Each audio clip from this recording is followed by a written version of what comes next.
Let me lay out a little context before diving into this story. I go to a small public college in the Cascadia State University system. Think of it like the CSU or UC network, but with fewer surfboards and more flannel. Some schools, like Northwood and Bay City, are huge and buzzing with life, while others, like mine, feel more like tightly knit academic hideouts. Now, most of these bigger campuses host these legendary spring events, essentially open house weekends disguised as tours for prospective students. But let's be honest, they're really just an excuse for wild, full-day, no-holds-barred parties. Bay City has Harbor Bash, Northwood throws Skybreak, and so on. They draw students from all over, even from the smaller colleges like mine. Though I'd never been into the whole party-hard scene, it started to hit me that this was my senior year. If I didn't do it now, I never would. So when my friends floated the idea of driving down to Bay City for Skybreak, I shrugged and said, "Why not? Might as well go out with a bang." We left that Friday afternoon. Me, Lennox, who was driving, Rami, Bo, and Tariq. Every single one of us is over 6 feet tall, so cramming into that little sedan felt like stuffing sardines into a soup can. Still, the ride went fast thanks to some solid tunes and non-stop banter. Bay City was chaos. We circled the gridlocked streets of Marlow Hill for nearly an hour hunting for parking. Not exaggerating. Parking during Skybreak is like winning the lottery blindfolded. Just as we were ready to give up and turn back, Lennox pulled one of his signature moves and charmed a sorority girl into letting us park in her reserved spot. She laughed, said sure, and we all applauded him like he'd pulled off a heist. The plan was to crash at Lennox's sister's apartment. She's a junior at Bay City U and had agreed to let us crash, on the floor, of course. Doesn't sound glamorous, but during Skybreak having a roof over your head is pretty much a luxury suite. Her and her roommates were cool as hell too, so we ended up pre-gaming with them, even though the actual event wasn't until Saturday. Now, here's where things get messy. Lennox is the type of guy who knows everyone. Social butterfly, which unfortunately includes a guy named Asher. I say friend loosely. Asher is more of a social parasite than a real companion. He floats between groups without ever truly belonging. Loud, insecure, always hijacking conversations to talk about himself. And, worst of all, he's burned us before. Stuff I won't get into here, but trust me, the history isn't pretty. Anyway, Asher had vaguely mentioned he'd be at Skybreak, but there was no talk of where he'd be staying or who he'd be with. We didn't include him in our plans, didn't bring him up on the drive down. We figured we were in the clear. That illusion shattered fast. An hour after settling into the apartment, we made a liquor run for the night. We're just leaving the store, arms loaded with bottles, and who's there on the corner like some kind of glitch in the Matrix? Asher, hands in his pockets, staring at us like he's been waiting all day. He doesn't say hi, just casually falls into step with us like he's been there all along. First thing out of his mouth, "You guys look shocked. Why?" "Bro, because we didn't tell you where we'd be. You weren't invited. None of us knew how he even found us. But instead of confronting him, we just kept walking, hoping he'd take a hint." Back at the apartment, things got worse. Asher asks to use the bathroom. Lennox reluctantly says fine. Asher jogs ahead, gets there first, and when Lennox's sister opens the door, he looks her dead in the eyes and says, "I'm staying here." Then walks right in. She didn't know who he was, assumed he was with us, and let it slide. Lennox exploded. When he found out Asher had lied to his sister, he told him flat out to leave. No gray area, no discussion. "You're not welcome here. Lying like that? You crossed a line." But Asher didn't go quietly. He stood outside the door for 20 minutes trying to talk his way back in until Lennox made it painfully clear. Go. Eventually, he did. We partied that night anyway, though all anyone could talk about was the disaster that was Asher. It was only later that we realized Lennox had been sharing his phone location with him from an old group trip. Asher had tracked us down. Literally. The next day, the real skybreak kicked off, and it was wild. Sun, drinks, music, laughter, everything you'd imagine. By mid-afternoon, most of the craziness had settled, and we returned to the apartment with 5 other friends who'd met up with us. Now, we were 10 deep, decompressing in the living room, telling them all about the Asher saga. That's when Riker, one of the new arrivals, goes pale. Wait, I think I still have his location. He pulls out his phone. Sure enough, that little dot is basically on top of us. No joke, he was somewhere in the vicinity.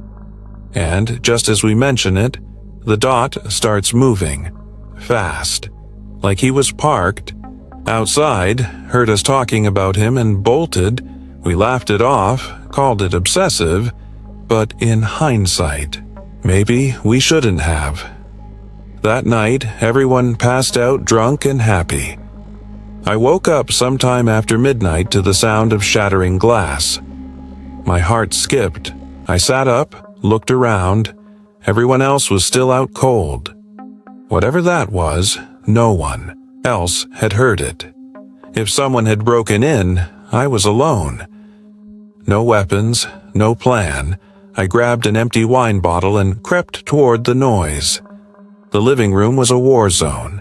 The sliding glass door had been completely smashed in. A rock sat in a halo of shattered glass. I didn't need proof. It was him. I turned to wake the others, but something caught my eye. The closet door handle. It twitched. I froze. Suddenly, the idea that Asher had entered the apartment, not just broken something, sank into me like a weight. I thought of swinging open the door, confronting him. Then my better judgment screamed at me not to. Instead, I sprinted back, woke Lennox, and explained everything. We returned together. The closet door, open, no sign of him. But Lennox reached in and pulled out a long kitchen knife. He'd been standing there, waiting, with a weapon. I couldn't breathe. If I had opened that door alone. We woke the others, swept the place, and called the police. All they did was file a report. Skybreak gets rowdy, they said. Lots of property damage. By then, Asher had blocked all of us. We couldn't even prove he had our location. It was like he disappeared off the grid. Weeks passed. No word from him, no sightings, but we all know he knows where we live. I don't feel safe. Not really. Not even now. If anything happens, I'll update this. My name's Colton Reyes, and this happened back in April of 1996, though it feels like yesterday. I had just finished my communications training and gotten assigned to an airfield outside Elmbrook, Texas. At the time, I was 24, still figuring out how to stand on my own 2 feet, and to be honest, Texas was perfect for me. I grew up in rural Georgia and had joined the service partly to put some serious distance between myself and home. On base, I grew close to 2 people fast. Dom, a sharp, dry-witted guy from Ohio, and Raya, a fiercely smart techie with a busted laugh and a love for driving fast. We were inseparable back then, the kind of trio that got each other through the grind with sarcasm and fast food. One weekend, Dom suggested we drive out to Laneshire, a city about 3 hours east, for the music, the bars, the open air. Raya had a red Montero with tinted windows and a thumping stereo, so she offered to drive.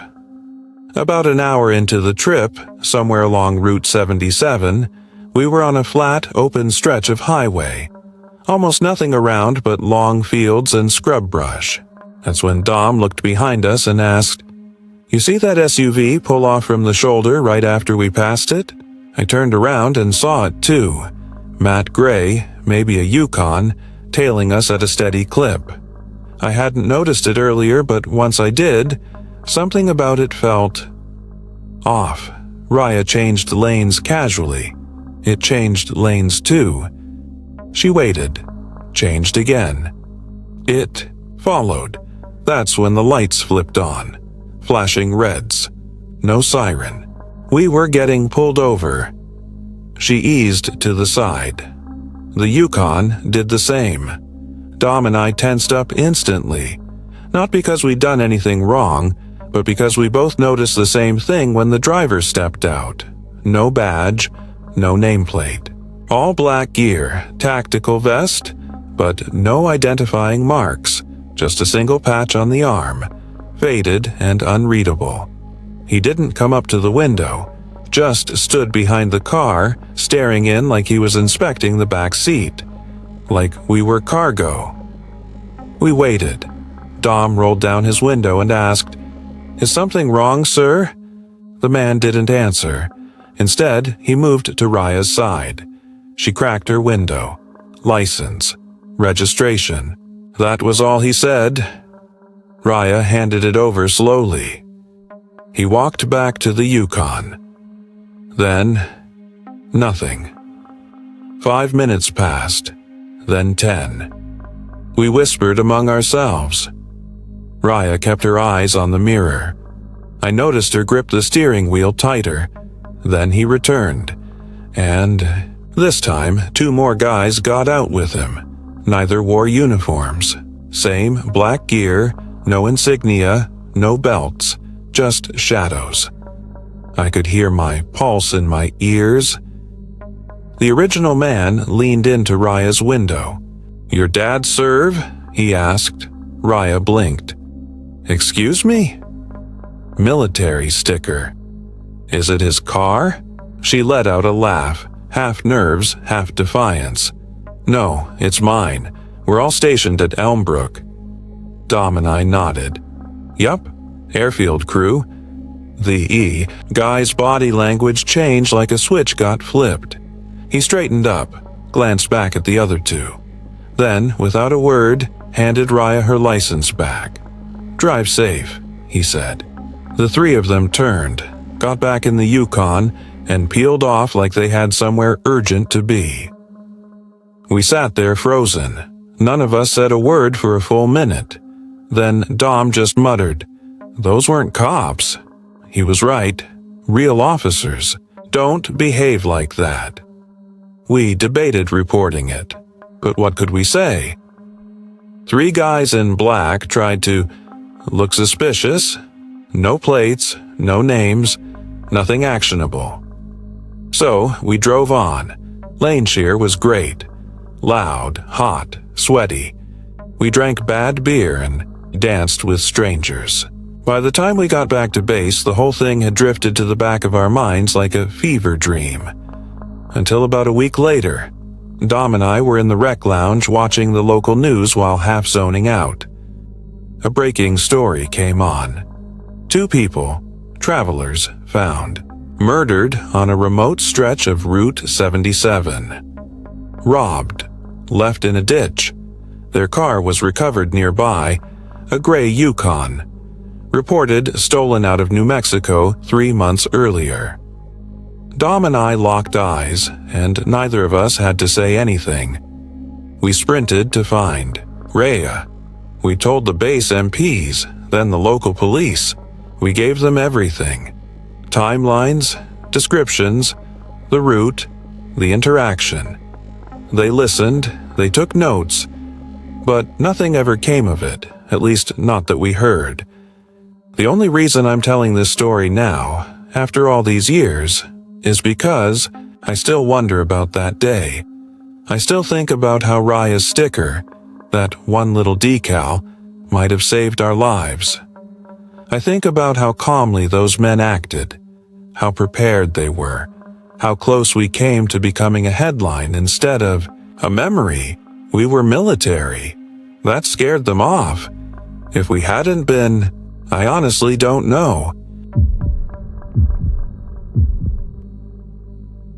I've never been one to share my personal life with strangers. That's partly why I sat on this story for years. The thought of someone tracing it back to me used to make my skin crawl. But recently I've come to think it would be worse to carry this thing to the grave, leaving it bottled inside like a time capsule of fear and fury. So here it is. Roughly a decade ago, I set out on a solo road trip from East Hollow, New Jersey, down to Grayson, Texas. My parents lived there, still do actually, but I hadn't visited them in a long while. I'd left Grayson behind after college, and with work and life constantly pulling me in different directions, I'd kept putting the trip off. That spring, I finally said, enough. I packed light, gassed up my sedan, and hit the highway. The trouble started somewhere deep in the south. Might have been the Arkansas border, maybe Oklahoma. Hard to say. I was off my planned route after missing an exit and trying to wing it. My car began stuttering. Not violently, just little hiccups, but enough to make my gut churn. I pulled onto the shoulder near a patch of flat farmland and a distant tree line. It was quiet and unsettlingly so. No buildings, no signs, just the sound of birds and wind. Ew, popped the hood. No clue what I was doing, just poking around pretending I had a handle on it. Truth was, I didn't even have roadside assistance. That realization had me swearing under my breath. I'd either be stuck there for hours or get gouged by a tow. And then a truck pulled in behind me. White pickup, faded, no plates on the front. The driver stepped out. He was maybe mid-30s but worn down, like time had carved out pieces of him. Wiry, sun-beaten skin, curly hair matted under a greasy cap, and a long beard that looked like it had been grown out of pure spite. He reminded me of me, a rougher, darker version, like someone had copied my silhouette and sanded away the better parts. He approached slowly, studying the engine like he owned it. Never even asked if I needed help, just leaned in and started tinkering like it was his. I thanked him, told him the symptoms. He nodded like he'd seen this 1,000 times. After a minute or two of fiddling, he stepped back, wiped his hands on his jeans, and said something that caught me off guard. "You'll need a compression gauge. Won't crank without one." I had no idea what that even was. He looked over his shoulder at his truck and said his buddy, also a mechanic, might have one. Said he could call him to bring it over. Sounded fine to me. Then he pulled out his phone, tapped the screen. Froze. "Damn thing's dead," he said, slipping it back into his pocket. "You mind if I borrow yours for a sec?" I didn't even hesitate. Big mistake. I handed him my phone. In one smooth motion, he took it with one hand, and with the other, pulled a pistol from his jacket. No words, just an order. "Sit on the edge. Don't do anything stupid." His tone was flat, like this wasn't the first time. I obeyed. My limbs were trembling, but I didn't argue. He rifled through my backpack, took my wallet, made me unlock my phone and show him the passcode. Took everything. Then he got back in his truck and drove off like he'd just picked up takeout. I sat there for a long time, stunned, scared, burning with rage. Eventually, a kind older couple pulled over and helped me get the car going. They even gave me turn-by-turn directions the old-fashioned way, pen and napkin.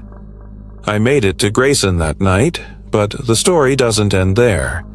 The next few weeks were consumed by cleanup, canceling cards, replacing IDs, freezing accounts, reporting what I could. I thought I'd moved past it until 6 months later. That's when I got the letter, a thank you, from a bank I didn't recognize for opening a new credit line. Thought it was junk. Then came the next one, from a store credit card I supposedly opened at TechVault Electronics. Over $1,200 in charges. The location? Stone Ridge, Tennessee. That's when my stomach sank. I remembered my wallet had my Social Security card. I'd kept it in there like an idiot, just in case. Now someone had everything they needed. They weren't just pretending to be me, they were me. The next few months were a waking nightmare. Credit report? Ruined. Hard inquiries. Accounts I'd never touched. Purchases I never made. Every day brought a new disaster. I filed fraud alerts, froze my credit, reported everything to the FTC, gave police what little I had. But with no name or license plate, they had nothing to go on. Then came the call from my health insurance provider. Someone had been admitted to a hospital under my name. Emergency surgery.